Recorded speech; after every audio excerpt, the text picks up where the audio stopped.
তাহলে মিনতি কোরআনের শাসন নিয়ে মিনতি স্বর্গ কি মিনতি পাবে? মিনতি তো পাবে না। আমি মুসলমান, আমি তো গীতা দিয়ে আমার বেহেশত আমি পাবো না। মিনতির গীতা মিনতির হাতে থাকবে, আমার আল কোরআন আমার হাতে থাকবে। এটাই হচ্ছে বাংলাদেশে রাজনৈতিক, সামাজিক এবং সৌহার্দ্যপূর্ণ পরিবেশে দর্শন, এবং এটাই হচ্ছে ব্যাপার। বাংলাদেশ এমন একটি দেশ, সকল ধর্মের মানুষ শান্তিতে আমরা সহাবস্থান করি, কিন্তু সেইটাকে বিনষ্ট করছে এই জামাত ইসলাম।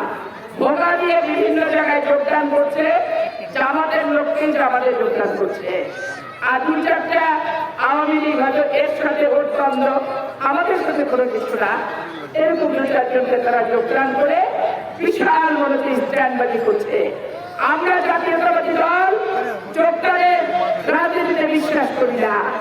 আমরা বিশ্বাস করি যে বাংলাদেশের মুক্তিযুদ্ধে কারা কারা বিশ্বাসী, বাংলাদেশের সবুজের মুখে লাল পতাকায় কারা কারা বিশ্বাসী, বাংলাদেশকে তালেবানের রাষ্ট্র কারা কারা বানাতে দিতে চায় না, বাংলাদেশকে কারা জঙ্গিবাদের রাষ্ট্র বানাতে চায় না। আমরা সেইগুলা চিন্তা করি, বাংলাদেশের ভোটাররা সেইগুলাই কিন্তু ভাবে।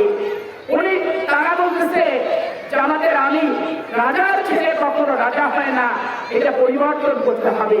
যে আমাদের আমিকে বলি মায়ের পেট থেকে ছেলে রাজা হয়ে কিন্তু জন্মায় না। রাজা হতে গেলে নিজের যোগ্যতা, জনগণের সমর্থন রাজা হয়। রাষ্ট্রপতি জিয়াউর রহমান সেক্টর কমান্ডার ছিলেন, মুক্তিযোদ্ধা ছিলেন, ফ্রিডম ফাইটার ছিলেন, কালুরঘাট বেতার কেন্দ্রের স্বাধীনতার ঘোষণা দিয়েছিলেন। আমি মেজর জিয়া বলছি। তারপরে 7ই নভেম্বর রাষ্ট্রের ক্রান্তিকালে বাংলাদেশের স্বতঃস্ফূর্ত জনতা তাকে ঘাড়ি করে রাষ্ট্রীয় ক্ষমতায় রাজার চেয়ারে বসিয়েছিলেন।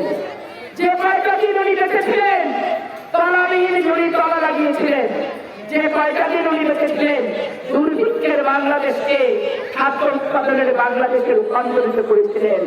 যে কয়টা দিন উনি বেঁচেছিলেন সংবিধানের বিসমিল্লাহির রহমানির রহিম উনি সংযোজন করেছিলেন। যে কয়টা দিনে উনি বেঁচেছিলেন আল্লাহ তাআলার প্রতি আস্থা এবং বিশ্বাস, এটা তিনি সংযোজন করেছিলেন সংবিধানে। উনি যেমন মসজিদ বানিয়ে দিয়েছেন তেমনি মন্দিরও বানিয়ে দিয়েছেন। উনি যেমন গোরস্থান বানিয়েছেন তেমনি দাহ করার জন্য শ্মশানও বানিয়ে দিয়েছেন। খ্রিস্টানদের জন্য প্যাগোডা বানিয়ে দিয়েছেন। চট্টগ্রামে বৌদ্ধ পল্লীতে গেলে তাদের ধর্মীয় উপাসনালয়ও কিন্তু তৈরি করে দিয়েছে। তারা রাষ্ট্রপতি জিয়াউর রহমান বাপের পেট থেকে মায়ের পেট থেকে পড়ে তো রাজা হননি, বাংলাদেশের জনগণ সমর্থন দিয়ে তাকে রাজা বানিয়েছে। আর এই জনগণের জন্য লড়াই করতেছে 30 মে চট্টগ্রাম সার্কিট হাউসের 1 নম্বর কক্ষে ভারতীয় আধিপত্যবাদের বিরুদ্ধে লড়াই করতেছে, তাকে প্রাণ দিতে হয়েছিল। যে আমাদের ধমনীতে যে রক্ত প্রবাহিত হয় এ রক্ত কোন স্বাধীনতা বিরোধী রক্ত নয়। আমাদের ধমনীতে যে রক্ত প্রবাহিত হয় এ কোন ধর্মকে বিকৃতভাবে উপস্থাপন করা ব্যক্তির রক্ত প্রবাহিত হয় না। আমাদের ধমনীতে যে রক্ত প্রবাহিত হয় সাত সম্মেলনের উদ্যোক্তা, নিরপেক্ষ আন্দোলনের প্রবক্তা, জাতীয়তাবাদের স্থপতি, স্বাধীনতার ঘোষক রাখাল রাজার রক্ত প্রবাহিত হয়।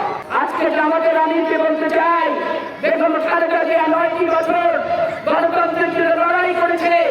আমাদের মতো কিশোরীদেরকে নিয়ে রাজপথে লড়াই করতেছে, কত মার খেয়েছে, তারপরে কাঁদুনি গ্যাস্ট্রিক চেক হয়েছে এবং কত কার্ফিউ ভেঙেছে।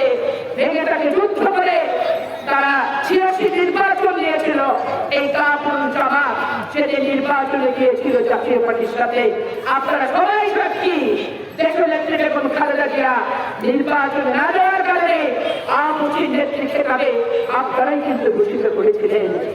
আর আজকে তারেক রহমানকে উপলক্ষ করে বলছে রাজার ছেলে রাজা হবে, এই ট্র্যাডিশন আমরা চাই না। আজকে আমি বলতে চাই, স্বার্থের মোহে এত অন্ধ হয়েছেন ডক্টর শফিক যে আপনি ইতিহাসের বাস্তবতাকে অস্বীকার করে অসত্য তথ্য দিয়ে আপনি কালিমা লেপন করতে চান। উত্তরাধিকারের রাজনীতিতে আপনারা করেন। দেলার হোসেন কাইজুরি 2 ছেলেকে তার পরিবর্তে আপনি নমিনেশন দিয়েছেন সিরোজপুরের 2 সিট থেকে। এইটা কি উত্তরাধিকার না? এইটা কি বাপের জায়গায় ছেলে পুনর্বাসন না? এইটা কি পশ্চিমবঙ্গের রাজনীতি না? আপনি নিজামী সাহেবের ছেলেকে পাবনা থেকে নমিনেশন দিয়েছেন, এইটা কি উত্তরাধিকারের রাজনীতি না? আপনাদের দুর্গন্ধ সারা পৃথিবী ছড়াবে, সারা পৃথিবী ছড়াচ্ছে, চাপাই নবাবগঞ্জেও কিন্তু ছড়াচ্ছে। এটাই কিন্তু বাস্তবতা। আজকে তারা ধর্ম নিয়ে রাজনীতি করছে। ধর্ম নিয়ে রাজনীতি কোন রাজনৈতিক সংগঠন থাকতে পারে না। ধর্ম নিয়ে রাজনীতি করবে, মুসলমানের রাজনীতি করবে আলেম ওলেমারা, হিন্দু সম্প্রদায়ের রাজনীতি করবে তাদের পুরোহিতরা, খ্রিস্টান ধর্মের ধর্ম নিয়ে কথা বলবে তাদের ফাদারেরা, বৌদ্ধদের ধর্ম নিয়ে কথা বলবে তাদের বৌদ্ধ ভিক্ষুরা। কিন্তু কোন রাজনৈতিক সংগঠন ধর্মীয় নেতা হতে পারে না। সারা পৃথিবীতে এই ধরনের কোন দৃষ্টান্ত কিন্তু নাই। আজকে যারা আপনাদের কাছে যাচ্ছে, তাদের কিছু মিডিয়া আমাদের সাথে সাথে ঘুরছে, ছবি নিচ্ছে, ছবি নিয়ে তাদের পার্টি অফিসে গিয়ে বিশ্লেষণ করছে, কাকে মাছ ধরা জাল দিয়ে ধরতে হবে, কাকে ছ্যাঁকড়া জাল দিয়ে ধরবে, কাকে শিকল দিয়ে ধরবে, কাকে পিকনিকের ভাত দিয়ে ধরবে, কাকে কিভাবে ধরবে, এই নিয়ে তারা সর্বদাই কিন্তু ব্যস্ত হয়ে আছে। আজকে জামাত ইসলামকে বলতে চাই, ভণ্ডামির দিন শেষ, মুক্তিযোদ্ধার বাংলাদেশ। 12 তারিখের নির্বাচন